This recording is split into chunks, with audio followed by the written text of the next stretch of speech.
ما أريد من هذا الشعب إلا أن يزيد في الحمد والشكر إلى الله عز وجل، ويزيد من محبة الوطن، ويزيد من العمل ومضاعفة العمل لما يسعى فيه من خير له وللدولة والأهل. هذا اللي أنا أدوره من الشعب، وربنا إن شاء الله يوفقنا جميعا على ما يحب ويرضى.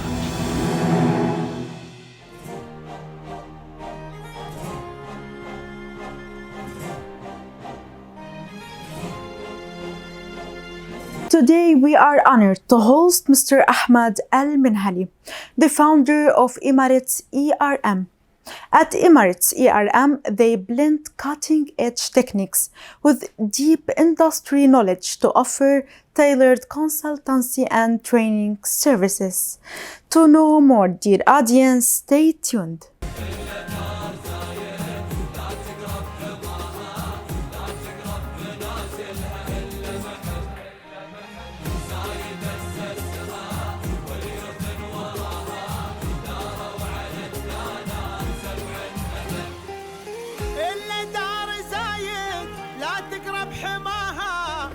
تقرب منازلها إلا محب زايد أسسها واليوثن وراها داروا على الدانات 7 أبد.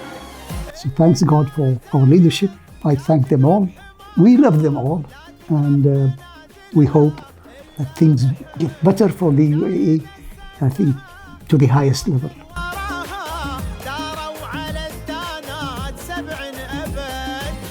نحنا شعوب لها نفدى ثراها نبذل الغالي لها دوم ونهب.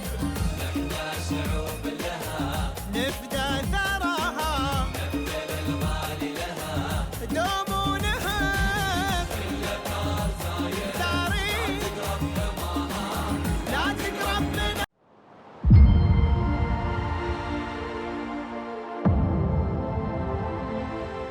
Welcome, dear audience, to your favorite program, Peers of Union, which shed light and focus on the remarkable journeys of the inspiring individuals here inside the UAE.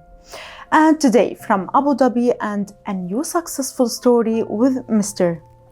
Ahmed Menhali, the founder of Emirates ERM. Welcome, sir. We are pleased to host you today. Thank you very much. Thank you very much for hosting me, and thank you very much for giving me this opportunity to go through my journey. Today we'll discuss with you many fields, but first of all, can you tell us about yourself, your background, the significant milestone you achieved to present you to everyone? It all goes back to early 1970s. After secondary education, I wanted to work rather than study, yes. So I went to Ahmed, which is the oil company operating the offshore areas of Abu Dhabi, and they sent me to DAS, direct to a control room to manage firefighting operations on the control room. After 6 months, I found myself removed to operations, to firefighting operations, and I was sent to UK to do some, fire officers courses. Yeah. And the sudden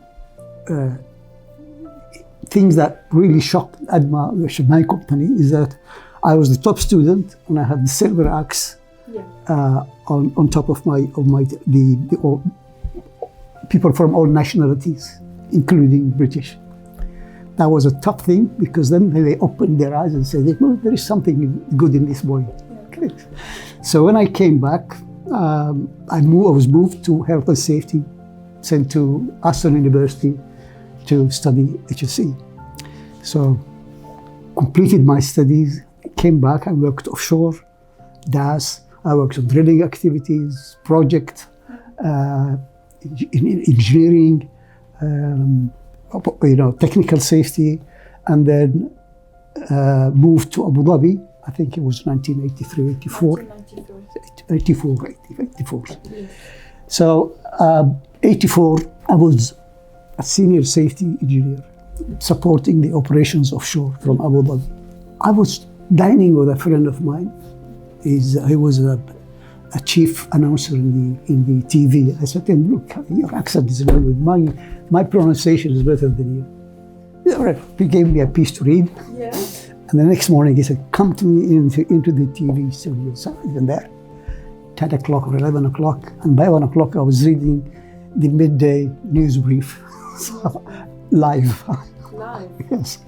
It was a new experience. It was very new experience. How it was? It was great. It was great. The great thing is the feedback from my family was shocking, full of admiration. And I went through, but of course I did not work directly with them. I used to work in the evenings and in the weekends. Yeah. And that stayed. So until 1995, I had my last program there. What was your last program? The last program was during Ramadan, 1995, so January 1995. It was a day on comparative religion.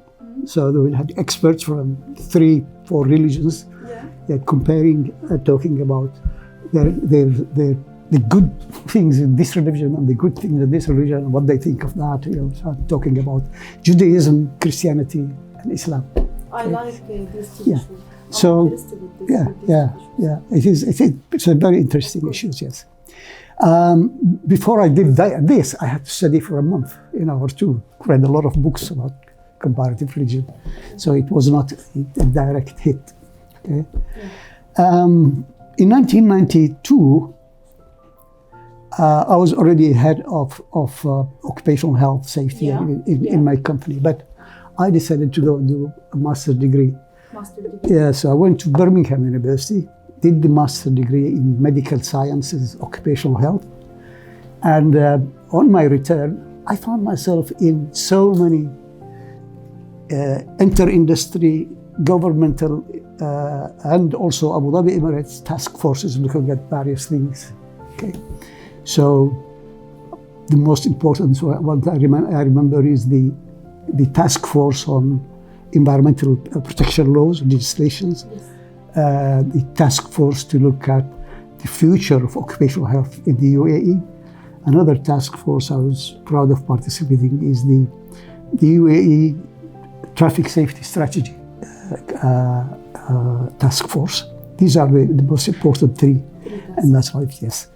There are many others, inter-industry and external. Okay. Yes. Hopefully. So that's me in a nutshell. Continued my job as the corporate HSE manager, reporting to the CEO. And in 1999, another milestone in our work is that we started to introduce behavioral safety changing techniques. Started mainly in BP and in other areas, and BP was shareholders in our company. So we started to bring this technique to try to bring the top management, people who are on the top, the leaders, to go down across the organizations to the labor force, to the foreman level, try to motivate them and change their behaviors towards safety. So in 2001, I got this license, and in 2002, early, I said, I'm having it, because I completed 30 years in the company. I will retire. So the CEO said, you're retiring, but give us 1 year only training all the top management in the company, there were 700 of them, on behavioral safety and how to change people's behavior. In 2002, when I completed and started I established Emirates here. While I am doing this training and this coaching in my company, what happened is the other companies started to know about it. So there was an interest. So when I came into my private company, there was a lot of interest from other companies to develop these programs. Those days, ADCO, NDC, National Drilling, now they're all amalgamated in ADNOC Group. So there was a lot of demand, so I started to work hard on this, establishing Emirates ERM as one of probably the oldest or the first completely national companies consulting and training. It was hard in those days to establish your own company? It was not hard to establish the company, but what was hard is that for the community to see a national consultant. That was, of course, Why it was hard? because everybody was expecting a consultant to wear a suit, a necktie, and comes from abroad. You know, so, Yeah. so that was a bit. It was not really.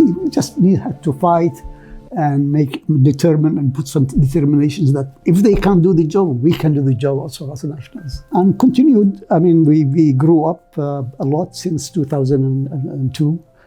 We had a very good reputation. We've done probably hundreds of studies, thousands and thousands of training courses for thousands of people. So, and we'll continue, inshallah, in this journey. Of course. Yes. Inshallah. So just I hope that we, because the COVID period killed us, we could not, I mean, we were typically closed for training for 9 months. We could not open our offices. Yes. And after that, we started to pick up now, starting to recover, and hopefully it will improve. Sir, of course, during this journey, you have gained many experiences and you have faced many challenges and tasks.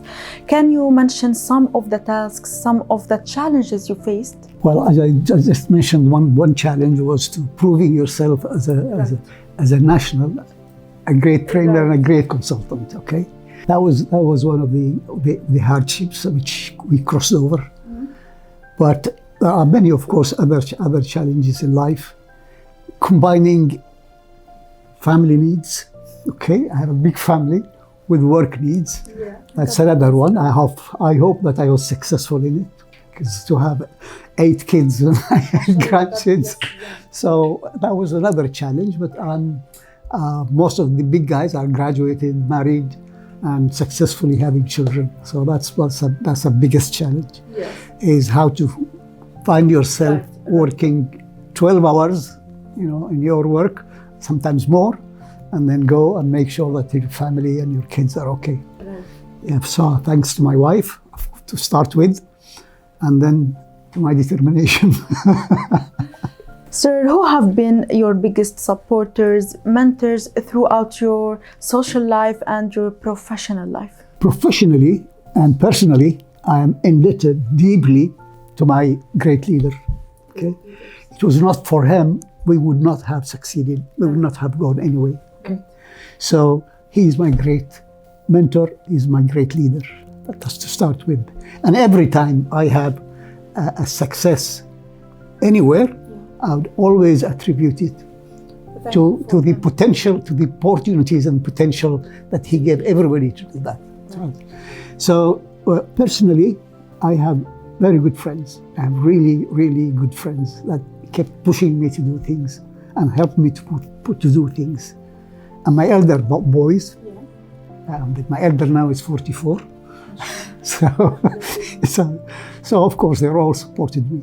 I'm indebted to them too. Sir, let us shed the light more on your company. So every successful venture starts with a strong foundation, start with a clear vision. How was your company founded? When I started this company, I was about 49 years. I was still young. I was 49. Yeah. So I was still young, and I had a desire to give back, because I learned a lot. I took a lot from the oil and gas industry in terms of, training, education, opportunities for promotions, lots of hard work went in there. So my desire was not to gain money through this company, but was to help, to improve, changing people's mindset about health, safety, and environment. And in fact, a lot of the years after that, we used to send instructors to private schools to do tuition. Yeah. I still think that the educational system does not give a lot of chances for young people to know what is occupational safety, what is occupational health, what is environmental protection, and how can it grow within them, and they grow with it, okay? Rather than go and graduate and they say, environmental law, what does it mean, environmental law? Okay, what is emissions? Okay, so they still think of these things that they are not getting it in their educational system. So that was my desire. Well, it was not money only. It's really and to give back to the country what I took. And I still believe in this. I still believe that we can do more. And all those successful who did gained a lot must give back to the country. That is for sure. That's one you mentioned. It's one of the services you provide? Yes. Well, I mean, can you mention other services your company provides for its clients? Well, we do The major ones. You've got four fields. First field is occupational health. Okay. The second field, occupational health is two. Occupational health in terms of healthcare, and occupational health in terms of hygiene, industrial hygiene. This is measurements of emissions that people are exposed to, physical noise, physical hazards like machinery, like radiation, etc., stress. Okay, that's occupational hygiene part of it. The second area is safety. Now, safety, we have occupational safety, and we have safety technology. Okay, and we have safety leadership. Okay, safety technology. Yes, I need to ask you. Yes. Okay. So, for example, we do safety technology. Every process plant that is built must be the design must be verified to be safe. So we're talking about looking at a system and look at what could go wrong with the system. How could we have an industrial incident from this? How can we have a major leak from this plant? How can we have a major radiation leak from here? So this safety technology starts with looking at the design aspects and say, Sir, how is your company today leverage technology to enhance its services? Now, if we have a training course for 5 days and we have 20 people in there, and the course manual is 200 pages, so 20 manuals multiplied by 20 by 200 papers in each, how much is that? We have got rid of all of that. Nowadays, we don't use papers for training, okay? So what we'll do, we'll just get a tablet or a USB, give him the course manual, and that's it. And we show him on our screen, and we'll tell them when you go home, go to page so-and-so, do the exercises, study this, and come back to us tomorrow. So we got rid of a lot of papers. We still do some papers for exercises, maybe examination here and there, but the bulk of the pollution or the bulk of the environmental impact that we had is gone as a company. Okay, but as a profession nowadays, we have artificial intelligence.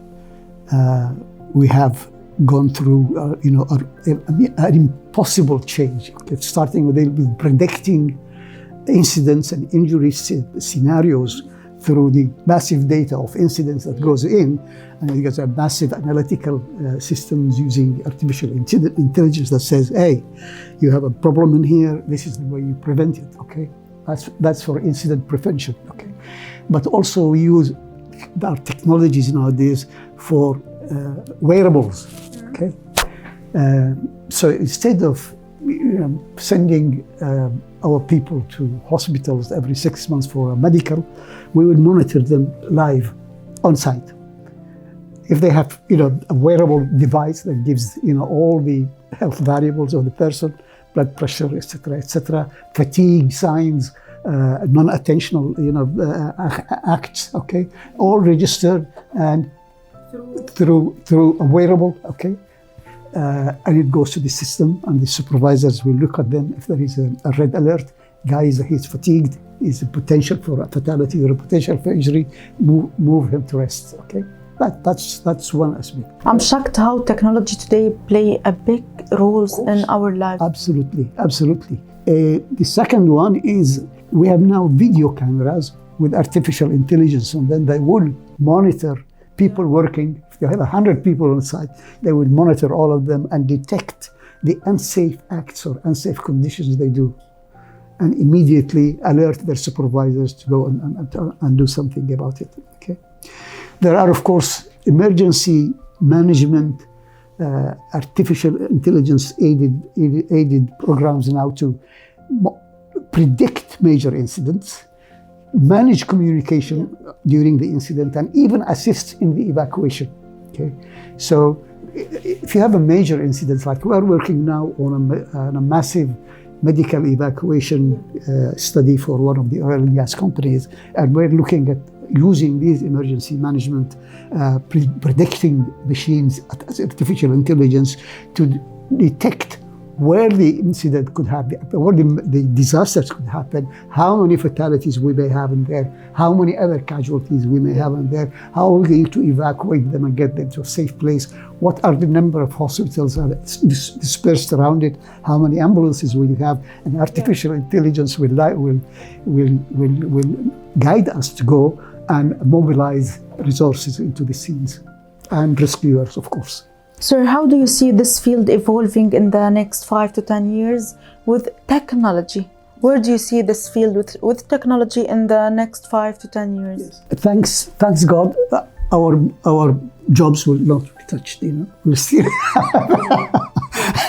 We'll still have environmental engineers. We'll still have safety engineers. We'll still have occupational hygienists and occupational health officers, because there's no. But these people will have better tools to manage health, safety, and environment. They will have better predictions, better analysis to do the job better. Sir, what are the major challenges, obstacles, risks are facing today businesses? And how your company helps them? Well, I mean, in our field, when we talk about risk management, there are two types of risk management risks. There is the what we call pure risk. That's the risk of a machine stops and somebody dies, somebody falls from the building. These are pure risks. The other risks are the financial risks we call speculative risks. What if the share value falls? When would it fall? That's not in our merit or our risk. We are looking at pure risk. Yeah. Can the company lose if a major incident happened? How many people would be laid off? How many? That's in our business. How many people will die? What will be the property damage? Okay. There are classifications of major incidents, 10 million loss, 50 million loss, 100 million loss, from the pure, an explosion, a gas leak, massive exposure to radiation. These are pure risks where we deal with. We don't deal with speculative risks. What if I invest $1 million? Am I going to lose it? That's a speculative, okay? Yeah. Because you speculate, really. Even when you buy a share, maybe it will go up. Okay. Yeah. In our business, we don't say this. Success is often marked by a significant milestones and impactful contributions. Since 2002, what are the key achievements you are most proud of? First of all, we have done around 150 studies for their various companies. From 2002 till today? Yeah. These are, pure technical studies. At the moment, we are managing around 20 safety technology projects, okay? The most important thing is that we've never had any problem with our clients. And many companies, by the way, during COVID, many international companies, many external companies left the country. They left the country. We are still here, and people know us. And still people can come and say, you did this in 2010, and we did this in 2015. It was a challenge and you faced. Of course. Yes. So I thank God, because we looked at our dependability, and because we're going to continue here. Even if I'm 90 years, somebody could come and say, hey, you lied to me. I will not accept this at all. Right. Sir, growth and expansion required well-planned strategies. Yes. So, what are the future plans? What are the growth strategies? And are you planning today to enter new markets? Yes. Where? In fact, we are actively seeking to open an office in Saudi Arabia, especially. Yeah.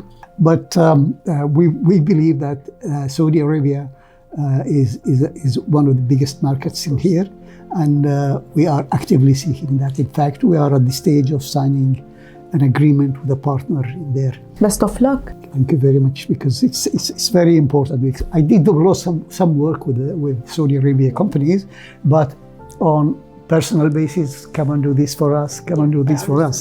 But it was not, I knew a lot of the good people in Saudi Arabia, especially in Aramco, excellent experts, okay? Right.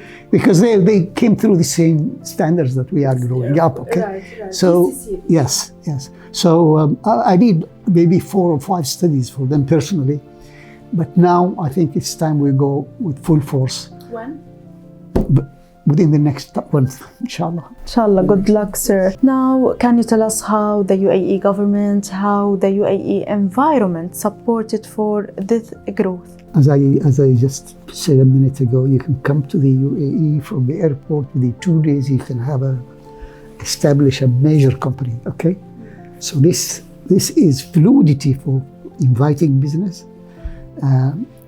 open field for everybody to compete,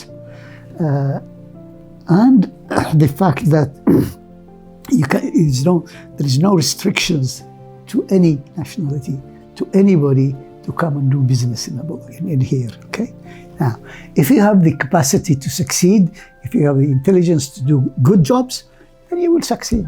If not, as I said, many consulting companies that we used to know and they used to compete with us during the COVID, they closed and left the country. Right.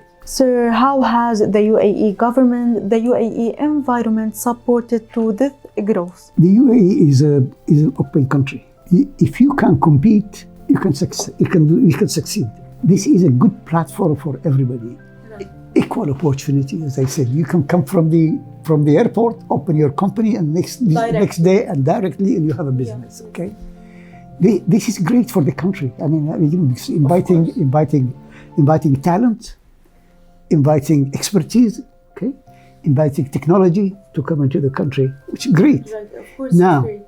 For us nationals, if you can't compete, you cannot compete. Okay, right. So you have to be at that level to be able to work. Okay, otherwise, somebody comes from outside, competes with you, beats you. So I would have gone out of work in the last 20 years. But thanks God, no. I mean, if you have the capability to give, the capacity to do a great job as a consultant, you have major opportunities everywhere. Right. So, as I said, the environment in here gives everybody the chance to challenge and succeed. So, of course, you're grateful to born Emirati. Yes. Sir, how can you define success for us? What's your own concept of success? My grandchildren getting married, and I'm gone. No, of course. No, I have. To tell you the truth, measuring success for me is having good health. That's number one. I have had excellent health. Okay, I'm 71 years old now, so that's a major success. I'm still active. I mean, I'm still doing 10 to 12 kilometers a day. So I play golf and the machine. So I am. That is the best measure of success for me. Financially comes next. Okay, but before financially, family. Today, most of people are watching us are from the new generation, of course, and they are interested to enter this field, build a career in this field.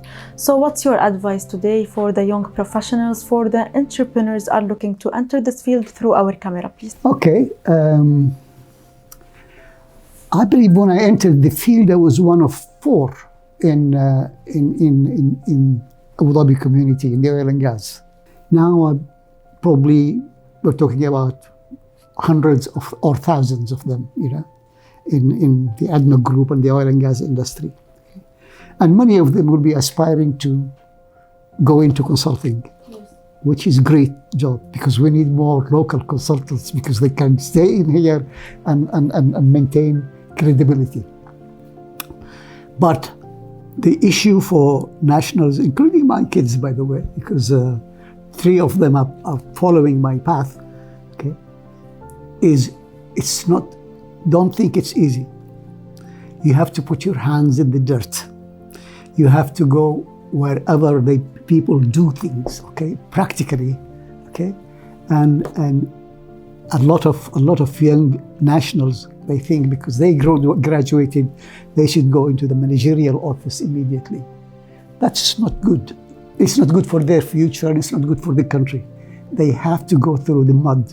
That's where we started, and that's why we are here. Sir, now and finally, what's your message to the UAE rulers and governments? As I previously said, I'm personally indebted to the leadership. I believe they gave me all the opportunities that I need, all the opportunities that my family needs, all the opportunities that the people need. They gave us love, they gave us protection, they gave us safety, which is very important, and security. So thanks God for our leadership. I thank them all.